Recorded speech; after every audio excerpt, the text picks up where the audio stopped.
So, as we said before, all you need is now is your new album. How do you feel about it? I guess pretty much comfortable comparing to the Red Carpet Massacre. We were comfortable with that one too. I mean, we're thrilled with this one actually. I think it is the strongest Duran Duran record for some years now. We worked with producer Mark Ronson, and it took a little while. We did it over a sort of 18-month period, but the final results are sort of 14 of the strongest pieces of Duran Duran music that we've put out into the world for really probably more than a decade. I think we've managed to recapture our original mojo, energy and sound. Yeah, for sure. And working with Mark Ronson, he was a big fan of yours since you were a kid. How was working with him, and how did you get in touch with him? Well, he's great. Working with him is amazing because he was so determined with and had such a focus and had such a plan of what he wanted to do with this record. You know, it wasn't just go in and see what happens. It was he wanted us to record in a certain way. He wanted to use certain instruments. He wanted to achieve a certain kind of spirit in the band of experimentation and being a bit braver with how we wrote our music. And he's charming. He's a really charming guy. He's easy to get on with, and you know he'd come in the guitar in the studio and pick up a guitar and play with us, and then the next minute he'd be in the control room, kind of directing it, you know, in a very controlled, focused way. And how did you feel about the fact that he was so young and was directing the entire project? I mean. Well, music's not ageist, is it? Somebody said that earlier, actually, but the fact is that Mark had already made some great records that we really loved.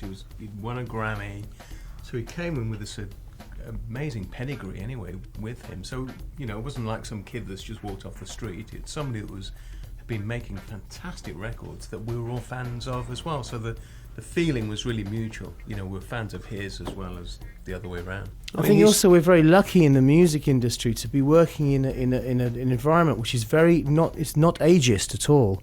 You know, we could be in there with somebody who's 70 or 80, and if they're focused on what they're doing, and they're playing their instruments, that's how you judge them, not on how old they are. And it was the last thing that came into my mind, the fact that he was young.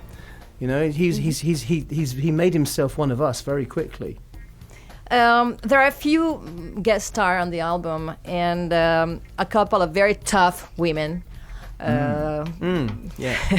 Anna Matronic, and one of my favorite artists ever, so Kelis. Yeah. And why these two girls? I mean, it was simpler. Well, both of those songs really needed another part. I mean, with The Man Who Stole a Leopard, it was written for two voices. When it was just always meant to be two people, and we were looking around for somebody. And Mark said, you know, what about Kelis doing it? And it was very much his suggestion to get her along. And when he said it, we all were very much in agreement with that. And I think she's done an amazing thing with that.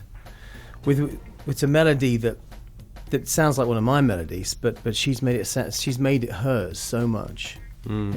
I mean, she's just got such great attitude and style. The way she moves. Yeah, and sex appeal. I mean, she brings so much to the record as well as just her voice, you know. And she just made a great record as well, which we're all fans of. So again, had to be somebody that we loved, you know, that was still making great contemporary records. And the same with Anna Matronic. You know, we had a history with her. Yeah. Great fans of the band. So it was a perfect fit. So, the 22nd of March, the record is coming out in Italy.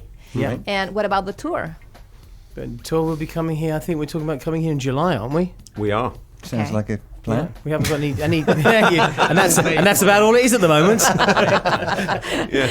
We've got a piece of paper and we write down some cities and we'll try and find a date. You're going to play at Coachella too. Yeah. We are. Wonderful. Yeah, very excited about that actually. It's our first sort of massive American festival. Yeah. And I suppose that's like their Glastonbury, really. Yeah. So yeah. Almost. Yeah. And it's pretty much and the weather's more guaranteed. Yeah. Okay, so thank you very much for everything, for the music, and for being so kind. Thank you. Thank you. Thank you.